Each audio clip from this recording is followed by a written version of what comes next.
അസ്സലാമു അലൈക്കും വറഹ്മത്തുള്ളാഹി. ഒരാൾ ജോലി മാറിപ്പോകുന്ന സമയത്ത് ഒരുപാട് ഉപകാരങ്ങളും അതേപോലെ ഇത്തിരിയെങ്കിലും സങ്കടവും ഉണ്ടായേക്കാം. അല്ലാഹു തആല ഒരാൾക്ക് എവിടെയാണ്, ആരിലൂടെയാണ്, ഏത് നാട്ടിൽ നിന്നാണ് റിസ്ക് കണക്കാക്കിയിരിക്കുന്നത് എന്ന് ഒരാൾക്കും തന്നെ മനസ്സിലാക്കാനോ ചിന്തിച്ചെടുക്കാനോ പറ്റാത്തതാണ്. എല്ലാം അല്ലാഹുവിൻ്റെ നിയന്ത്രണത്തിലാണല്ലോ. ഏകദേശം 1 വർഷത്തോളമായി കർണാടകയിലെ സുള്യ എന്ന് പറയുന്ന സ്ഥലത്തായിരുന്നു ജോലി.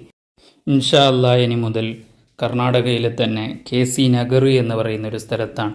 അതുകൊണ്ട് സേവനങ്ങളെല്ലാം റാഹത്തിലായും അല്ലാഹു തആല സ്വീകരിക്കുന്ന രൂപത്തിലായും നാട്ടുകാർക്ക് ഉപകരിക്കുന്ന രൂപത്തിലാകാൻ വേണ്ടി നിങ്ങളെല്ലാവരും ദുആ ചെയ്യണം. അല്ലാഹു തആല നാം ചെയ്യുന്ന പ്രവർത്തനങ്ങളൊക്കെ സ്വീകരിക്കുമാറാവട്ടെ. അൽഹംദുലില്ലാഹ്. അതിന് ശേഷം ഉള്ളാളത്തുള്ള മഹാനായ മദനി തങ്ങളുടെ ദർഗയിൽ പോയി ദുആ ചെയ്ത് തിരിച്ചു വന്നു. അല്ലാഹു തആല മഹാന്മാരാകുന്ന ഔലിയാക്കളുടെ പൊരുത്തമുള്ളവരിലും അവരുടെ ഗുരുത്തമുള്ളവരും അവരുടെ നോട്ടമുള്ളവരും നമ്മളെ ഉൾപ്പെടുത്തുമാറാവട്ടെ.